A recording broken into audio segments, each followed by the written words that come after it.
जय श्री राम मित्रों, जय बागेश्वर धाम, जय बालाजी। आशा करता हूँ आप सब कुशल मंगल होंगे। और मैं बालाजी से हमेशा प्रार्थना करता हूँ कि हमारे जितने भी मित्र हैं, हमारे जितने सनातनी हैं, वो हमेशा खुश रहें, आनंद रहें। और अगर किसी भी तरह का समस्या हो तो आप हमसे अवश्य संपर्क कर सकते हैं। मैं आपकी हर कमेंट का सफलतापूर्वक और अच्छे ढंग से, अच्छे उपाय के साथ जवाब देना हमेशा अपनी धर्म समझता हूँ।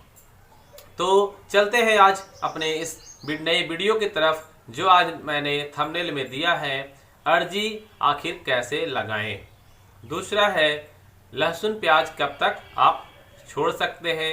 तीसरा है कि आप सन्यासी बाबा को आहुति कितने दिन तक दें। और बहुत सारे जो क्वेश्चंस हैं, वो सब क्वेश्चन जो थंबनेल में है उसके हिसाब से मैं आपको जवाब देता हूं। तो सबसे प्रथम है कि अर्जी कैसे लगाएं। तो अर्जी कैसे लगाएं उसका मैंने हमेशा 1, 2, 4 वीडियो बनाकर अपने चैनल पर रखा है। तो उसका मैं लिंक अपने इस वीडियो के डिस्क्रिप्शन में दे दूंगा। और साथ में आप मेरे चैनल को सब्सक्राइब करके आप देख सकते हैं पीछे वाले वीडियो में कि कैसा है और कैसे अर्जी लगा सकते हैं। चलिए दूसरी क्वेश्चन पर बात करते हैं हम कि अगर आप 4-5 आपकी मनोकामना है और उसके बाद आप कितनी अर्जी लगाएं, है ना। 4-5 आपकी मनोकामना है और आप कितनी अर्जी लगाएं, तो उसका उत्तर ये रहेगा कि देखिए, आपकी इच्छा मनोकामना चाहे जितनी भी हो, मैं अपने हिसाब से आपको ये उत्तर दे रहा हूँ।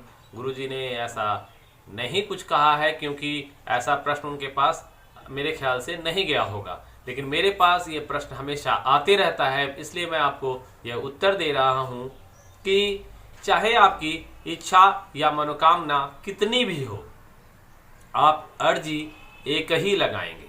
ऐसा नहीं है कि आपकी कोई भी इच्छा, मतलब हर इच्छा पर एक एक अर्जी लगाना है, ऐसा कुछ नहीं होता है। आप जो भी अर्जी लगाते हैं उसका एक ही मतलब होता है कि आप खुश रहना चाहते हैं, आप धन संपत्ति से संपन्न रहना चाहते हैं, आपको कोई किसी तरह का कष्ट ना हो, इस तरह का आपकी हमेशा अर्जी होती है। आप अपने प्रति या फिर अपने परिवार के प्रति आप कुछ भी सोचते हैं तो वो डायरेक्टली या इनडायरेक्टली अगर कहा जाए तो आप चाहते हैं कि मैं खुश कैसे रहूं, या फिर मेरी खुशी का मतलब कोई जो जरिया है, इधर उधर जो भी दिक्कत चल रही है, किसी के बच्चे पे दिक्कत चल रही है, किसी की मतलब पढ़ाई की बच्चों पे है तो उसका टेंशन है, तो इस तरह से बहुत सारी टेंशन होती है, तो वो अगर दूर हो जाएगी तो आप खुश हो जाएंगे।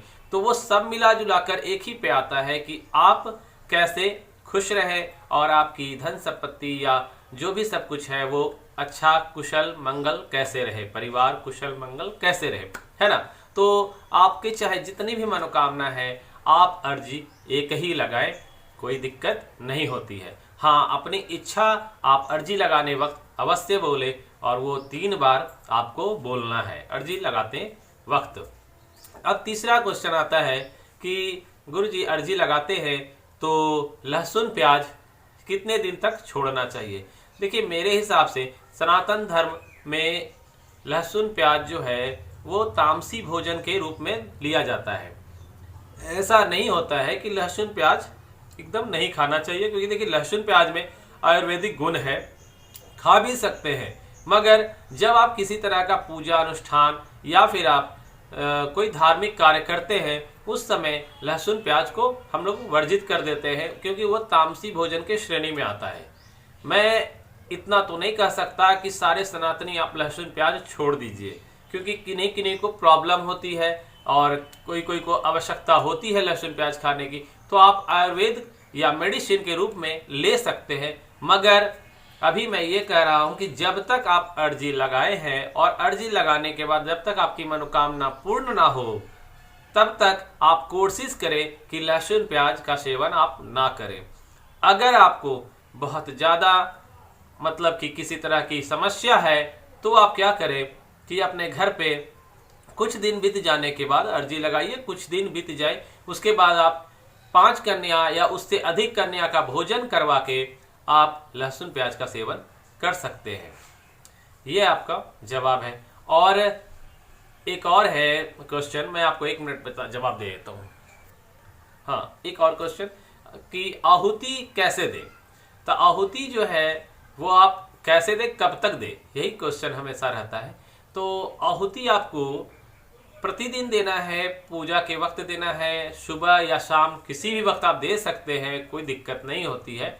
मगर मैं हमेशा अपने मित्रों को अनुरोध करता हूं और बताता भी यही हूं कि आप कोशिश कीजिए कि सुबह का वक्त में आप जब पूजा पाठ करते हैं उसी वक्त अगर आप हवन देते हैं तो आपका क्या होता है, पवित्रता ज़्यादा बनी रहती है। आप नहा धोकर आते हैं, आप ना कुछ खाते हैं ना पीते हैं, तो जो फल मिलना होता है वो हो सकता है, मेरे अनुसार तो मुझे लगता है कि अधिक मिलेगी, क्योंकि उस समय हम फास्टिंग में रहते हैं, उपवास में रहते हैं, क्योंकि उसके बाद ही तो खाना पीना चालू होता है। तो सुबह में अगर आहुति आप देते हैं तो ज़्यादा अच्छा होता है। और आहुति अगर कब तक देते हैं, तो इसका क्वेश्चन में मैं ये जवाब दूंगा कि आप जब तक पूजा पाठ करते हैं तब तक आपको आहुति देना ही चाहिए। और बात रही कि अगर एक समय, एक लिमिट मैं बताऊं, तो लिमिट, एक समय यही है कि जब तक आपकी इच्छा पूर्ण ना हो, जब तक आपकी मनोकामना पूर्ण ना हो पूरी तरह से, जैसे जो ने जिस आप मनोकामना के लिए आपने पूजा पाठ चालू किया है, अर्जी लगाया है, जब तक आपका वो पूर्ण ना हो तब तक तो आपको प्रतिदिन आहुति देना ही चाहिए, यही सही रहेगा। और हाँ, तो फिर आहुति आप उतना ही दिन दें।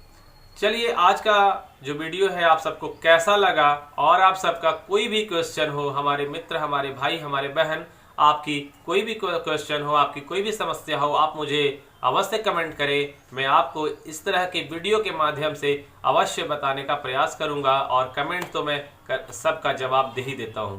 तो आशा करता हूं ये वीडियो आप सबको बहुत ही अच्छी लगी होगी।